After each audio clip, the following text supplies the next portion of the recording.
You have just heard the mooing of African buffaloes, sometimes referred to as the Black Death, the subject of this episode of Our Wild World. Welcome to Our Wild World. I'm your host, Dr. John David Alferts. I've been an educator for over 38 years, serving as an adjunct professor, superintendent, principal, and teacher.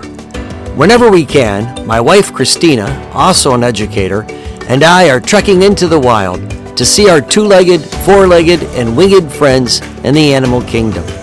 Together we've been entertained by a mountain gorilla in the impenetrable forest as she played on the stomach of her napping silverback dad. We've been startled by the thunderous roaring of two aggressive hippos in the Okavango Delta as they fought behind our tents, shaking the ground as they did so.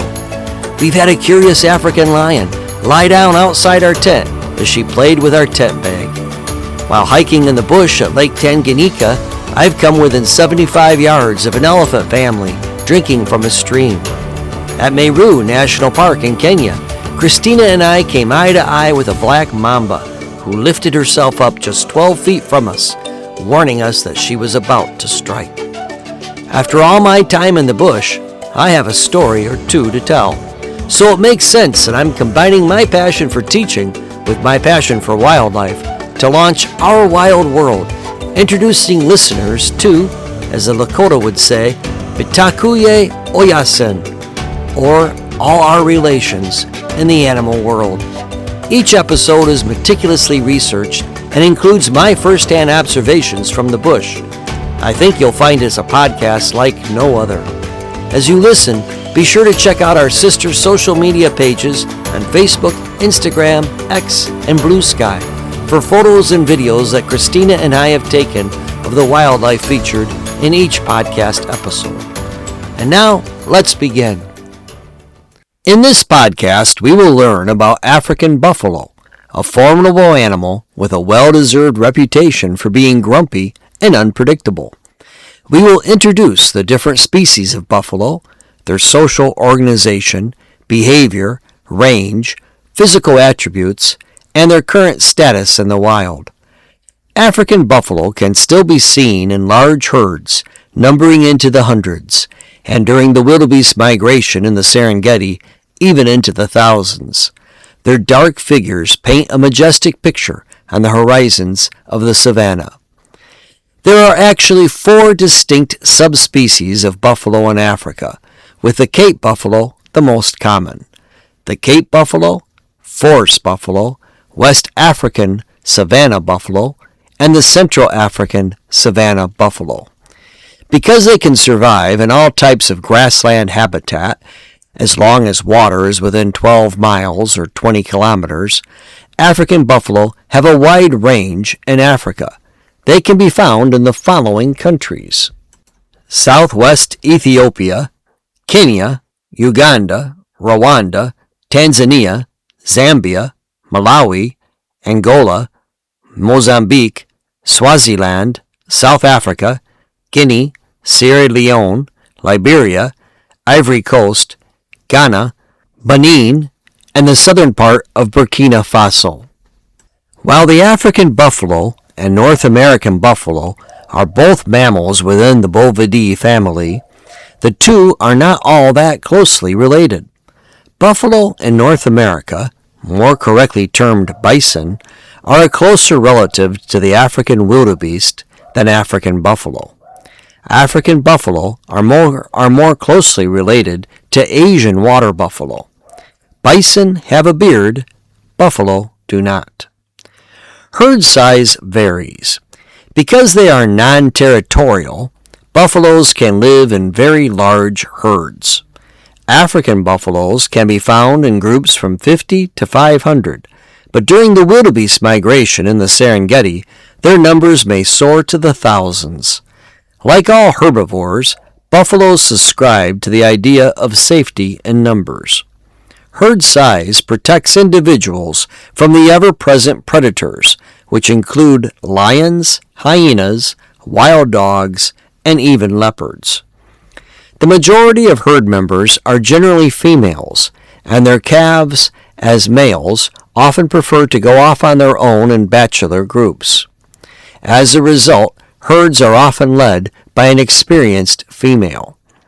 Young males from 4 to 7 will often band together, while older males, 12 and over, seem to prefer grouping together. Buffalo may live an average of 11 to 22 years in the wild. Very old buffalo males will often go off on their own, perhaps because of their age and the vulnerability that being alone presents. These buffalo are often the most feared because they can be unpredictably aggressive. The nicknames given to African buffalo reflect their formidable strength, short temper, and unpredictability. The Black Death, the Widowmaker, and the Mafia of the bush. Some Pygmy groups in Cameroon avoid buffalo because of a commonly held belief that they are inhabited by powerful evil spirits. Buffalo can run up to 35 miles per hour or 56 kilometers per hour, and they weigh an average of 660 to 1,840 pounds, or 300 to 835 kilograms. A large buffalo can weigh as much as a compact automobile. With their curved horns and powerful bodies, which can reach 7 feet in length from tip to tail, buffalo can easily trample or gore the unfortunate human that has incurred their wrath. It is estimated that about 200 people are killed every year throughout Africa in buffalo encounters. As such, they are responsible for more human deaths than lions. However, that's still an extremely small number, considering how many buffalo still roam the continent. A number of those killed are trophy hunters who seek out buffalo precisely because of their dangerous reputation. Occasionally, a buffalo will advertise its aggression. A buffalo that approaches with its head level or raised and chin pulled in is displaying its aggression. Often, the buffalo may also kneel and toss dirt with its horns. Sometimes, the buffalo will grunt and even growl. Time to beware.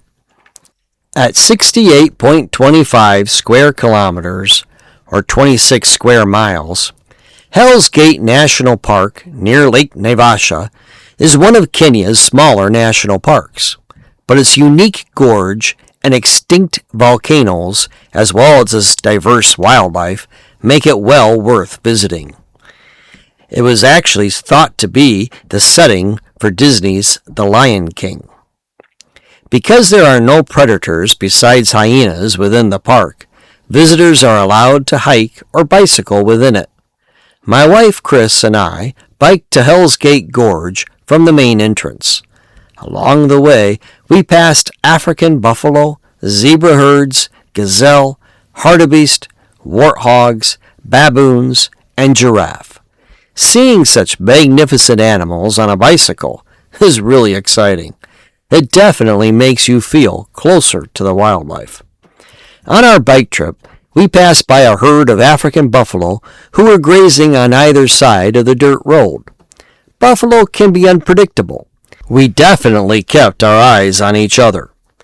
When I stopped to take a picture of the carcass of a buffalo that had been picked clean by hyenas, I noticed one buffalo who looked less than happy with me. Time to move on. While camping in the Serengeti in 2018, we had a buffalo who took up occupancy just outside the toilet house. He wasn't budging. We carefully went around the toilet house to get to the door. We didn't want to irritate the buffalo, but we did have to use the facilities. It was an unfortunate place for the buffalo to decide to reside. Later, a large family of elephants passed near the toilet house, just on the perimeter of the campground. We preferred seeing them at the toilet house, good-natured as they are, rather than the buffalo. The buffalo's horns are separated by a hard shield, often referred to as a boss. Biologists can use the horns to determine both the age and gender of a buffalo. Buffalo use the horns to defend themselves from predators, as well as from rivals, during mating. Dominant males earn the right to mate with females, who are only in estrus for 2 to 3 days, about every 21 days. The direction of the horns varies between the subspecies.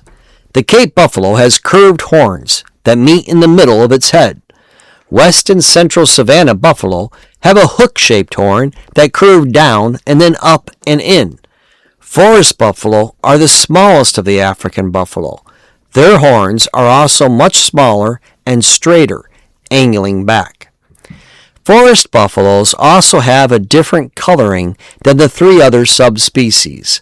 While all four subspecies have a reddish-brown color as calves, the Cape, West, and Central buffaloes darken to a dark gray or black color as adults. Forest buffaloes maintain their reddish-brown color even as adults. The primary predators to buffalo are lions, and perhaps surprisingly, crocodiles. Although buffalo can outrun lions, their size prevents them from accelerating very quickly. Thus, a surprise buffalo may be ambushed by a hungry pride of lions. At Tarangire in Tanzania in 2018, we observed 3 lionesses crossing the savannah with their 3 cubs. There was an African buffalo resting under a tree. The buffalo was more worried about the lions making him a meal than anything else. He stood his ground and intimidated one of the lionesses, preventing her from crossing the road with her pride. When she attempted to follow him, the buffalo chased her. Eventually, the other 2 lionesses returned to help her. The cubs waited as the 2 adult female lionesses joined with the lioness that the buffalo had been threatening. Safety in numbers is a basic rule in Africa. 3 once more, the buffalo decided he'd better not test his luck and let the female lions move along on their way. Such buffalo-lion encounters are not uncommon. In Kenya's Meru National Park in 2022, a true jewel of a park with few tourists, we saw 3 lions once again chased off, but this time by a herd of buffalo. The buffalo didn't want any part of these lions. The buffalo chased the lions off across the dirt road, making sure they were a considerable distance from the herd. Buffalo really do watch out for each other. As these instances reveal, it can be risky business for lions to go after buffalo. Lions who attack a buffalo near the herd will incur the wrath of the entire herd. The buffalo herd will mob the lion, and they may trample or gore the lion to death. Thus, lions are more likely to strike an old male buffalo since they often go off on their own, leading relatively solitary lives. African folklore recognizes the history between these 2 age-old adversaries with the story of how the selfish buffalo finally met his match. In the beginning, the buffalo used to hunt and eat meat, and was the king of the bush. All the other animals, including the lion, feared the buffalo. One day, Lion was sleeping under a tree when Buffalo walked past. Buffalo was just about to charge Lion when Lion awoke and begged for mercy. "Please do not kill me," said Lion. "If you save my life, I will forever be indebted to you." Buffalo was quite a lazy animal, and he could see a way to use Lion. "Fine," said Buffalo. "Every day you must catch me something to eat. Today I would like a tasty young impala." So Lion went off and killed a young impala and brought it back to Buffalo, who devoured it hungrily. The next day, Buffalo ordered Lion to kill a zebra. Again, Lion went off and found a zebra and watched the buffalo eat the kill. Every day, Buffalo ordered Lion to catch something. Soon, Buffalo's appetite began to grow, and he wanted more and more food, so Lion was kept very busy. Because Lion was out hunting for buffalo all day, Lion's family were growing very hungry and weak.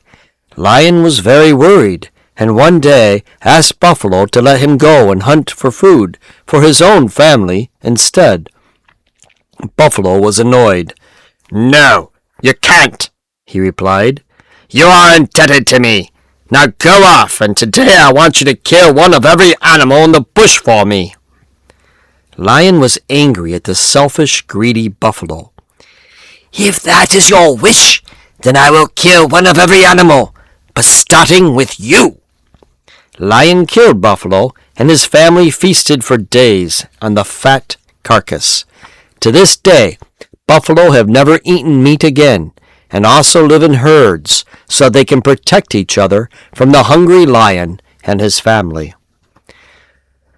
Although they are quiet for the most part, buffalo do communicate with a variety of vocal calls.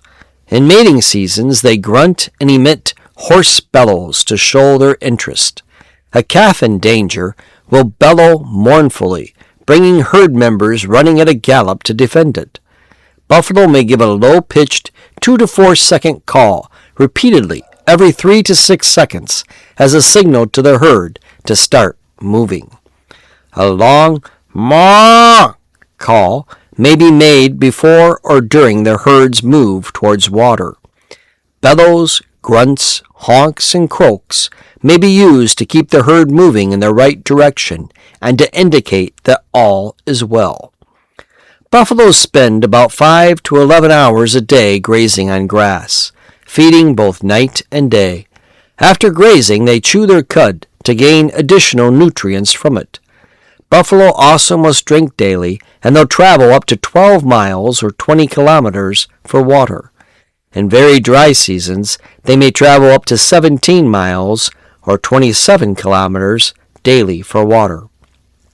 To cool off, as well as to provide further protection from ticks and other parasites, buffaloes may frequently be seen wallowing in the mud until their skin is covered by thick mud.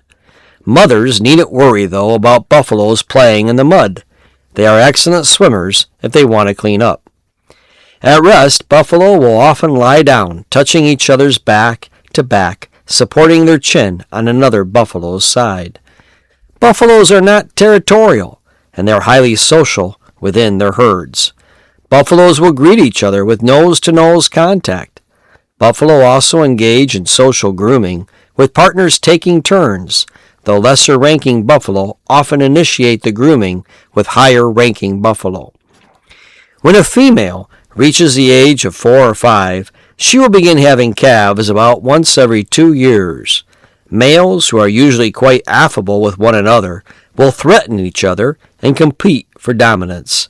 Females will court the dominant male, urinating repeatedly so that the male can test the urine and recognize that they are an estrus. The male may also groom the female, licking her and resting his chin on her rump. The female will stand still, her tail raised, letting the male know that she is ready to be mounted.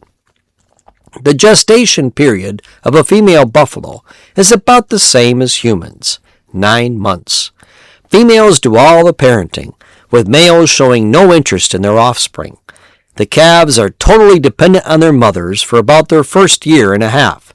They nurse for up to 1 year. Female buffalo give birth to 1 calf at a time. Although calves are able to stand within 10 minutes of birth, they aren't able to keep up with a herd for several weeks. If the herd moves on, the mother may have to go into hiding for a time with her calf until the calf is able to keep up with the herd. The bond between a mother and her calf remains strong for approximately 2 years.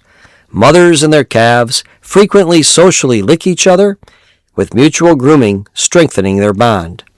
When separated, mothers will make a croaking call to their calf, which answers in a higher-pitched call. Once the mother has her next calf, she will aggressively ward off her last offspring so that she can focus on her newborn.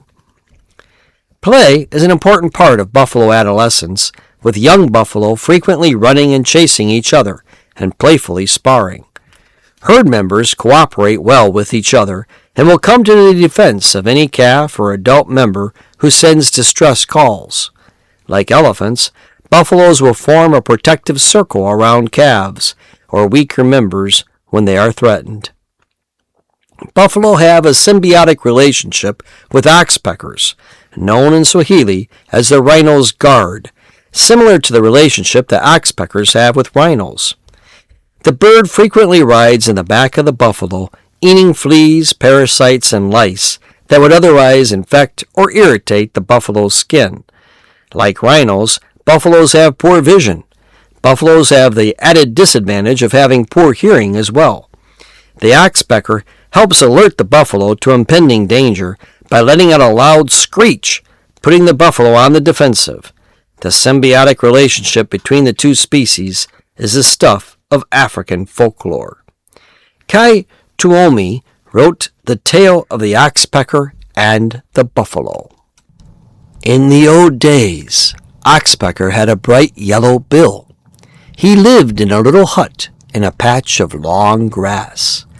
Each day he would sweep his hut before setting off into the grass to catch his favorite food. At night he would climb into his nest bed, his belly full of green grasshoppers, flies, and wriggly worms. If anyone came into the patch of long grass, Oxpecker would fly up and shout at them. He would peck them and make a fuss until they went away. He liked to live alone, and he didn't want to share with anyone. Well, one day, while Oxpecker was out searching for insects, he heard a low rumble, like the sound of thunder rolling in the hills, and something blocked out the sun. "What now?" shrieked Oxpecker, flying up out of the long grass to get a better view. A big black animal with heavy horns was walking through the long grass. "Hello," said Buffalo. "I haven't eaten anything in weeks. This long grass is exactly what I need. May I have some?" "Now, go away!" shouted Oxpecker. "Well, I'll die if I don't eat something. There hasn't been any rain for months. This is the only patch of long grass around here. Won't you let me eat some of it, please?" "Didn't you hear me? Go away!" said Oxpecker, flying around Buffalo's head. "But you don't even eat grass," Buffalo said, and then he tried again. "We could share the grass." "I don't share. This is mine, mine, mine. Now go away!" shouted Oxpecker. Buffalo's forehead wrinkled and his eyes narrowed to slits. He got so angry that his tail swished back and forth, making a loud clapping sound as it struck the sides of his rump. "Well, if you're going to be rude, then I'm going to eat it anyway. I eat grass. That's what I do. And I'm hungry. So here I go, you rude little bird," shouted Buffalo, about to chomp on some grass. "You wouldn't dare!" shrieked Oxpecker. "How are you going to stop me? Look at how big I am. And because you're being so rude, I've decided that I'm going to eat and eat and eat until I'm full." And with a loud munch, crunch, Buffalo started to eat. This made Oxpecker so angry that the end of his beak turned bright red. Oxpecker flew around Buffalo's head, shouting and shrieking and whooping, but Buffalo just kept on eating. Soon all the long, tall grass was gone. To make matters worse, Buffalo put his big hoof right through the roof of Oxpecker's hut. Oxpecker flew up onto Buffalo's back and started pecking away at his skin. "That's not going to work," shouted Buffalo. "My skin is thick. Even Lion has tried to bite me with his sharp teeth, and I got away. You are too small, Oxpecker, and you deserved what you got. I was willing to share." "Well, that's it then," said Oxpecker, growing suddenly quiet. "I was only angry and rude because that was my home. Now I have no home and no food. All those delicious green grasshoppers, flies, and wriggly worms that lived in the long, tall grass, they're gone. Everything's gone." Buffalo looked back at Oxpecker, who was crying, and then to the bare patch of earth and the broken hut. "Well, I'm sorry I destroyed your home, but maybe I can make it up to you. I have a problem with these insects, you see. I mean, just take a look at my back. There are always far too many insects hanging on and crawling all over me. You could eat them, and it would be really nice to have someone finally get rid of them for me." Oxpecker looked up and down Buffalo's body, and he noticed all the insects clinging to Buffalo's skin. The bird's tummy rumbled, but the thought of doing Buffalo a favor after everything he had done made Oxpecker angrier and angrier. His yellow bill grew redder and redder. "First you eat all my lovely grass. Then you wrecked my house. You actually put your big hoof right through the roof. Now you want me to eat all of these insects as a favor?" He walked up and down Buffalo's back, pecking at the insects as he talked. "You really are the worst, Buffalo. As if I would help you," he said with his little mouth full of insects. Buffalo simply shrugged and walked off with Oxpecker riding on his back, shouting and eating insects. And they're still at it to this very day. Oxpecker never did forgive Buffalo, and his yellow beak stayed red forever.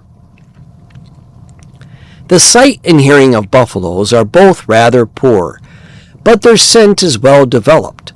Buffaloes also seem to have a relatively difficult time regulating body temperature, which is the reason why they feed mostly at night. African buffalo, across its vast African range, have coexisted with humans for millennium. However, that coexistence is by no means assured today. The International Union for the Conservation of Nature listed African buffalo as near threatened. There are about 400,000 adult buffalo in Africa, according to the IUCN. Their greatest threats are habitat loss and human-buffalo conflict. There are 3 types of human-buffalo conflict: crop raiding, disease transmission to cattle and humans, and direct accidents when encountering humans. African farmers sometimes blame the buffalo for spreading disease to their livestock. That can happen, but buffalo are also susceptible to diseases that livestock carry as well.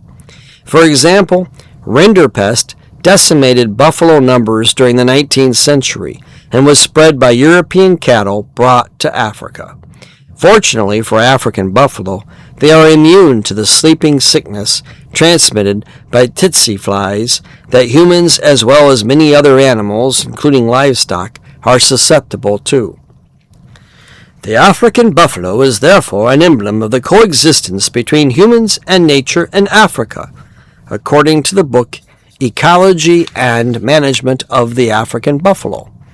It is feared and respected, hated and loved, hunted, eaten, and protected. The bush cow that never accepted to be domesticated.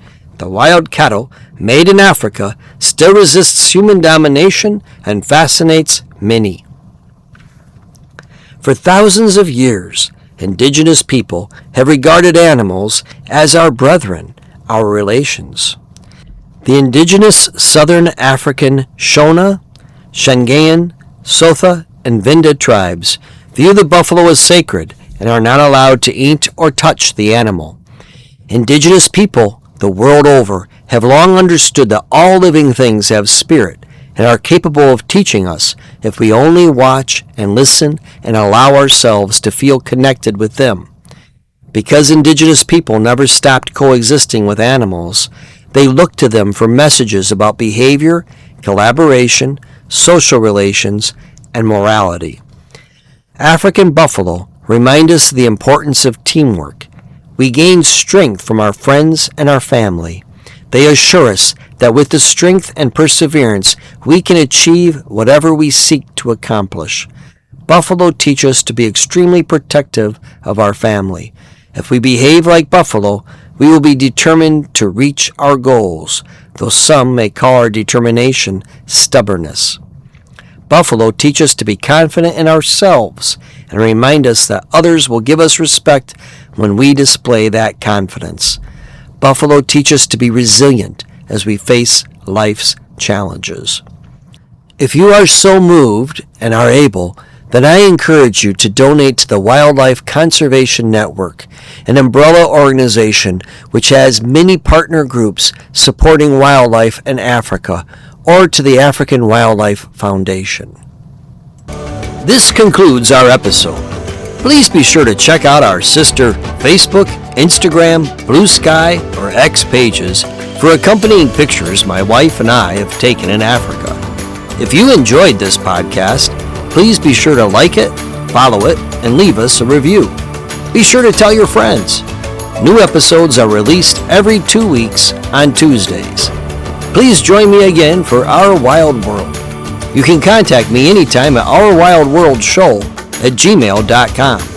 I'm also available to give talks on many of the animals featured in this series. You can download a flyer with my available talks from our Facebook page. The talks are free as long as they are within a 1-hour radius of Rockford, Illinois. I do suggest a minimum donation of at least $50 to a wildlife charity for each talk. Thank you for listening, and remember, every breath you take connects you with every other living being on this planet. You are a part of nature. Love it, protect it, and nature will never disappoint you, strengthening and healing you in return.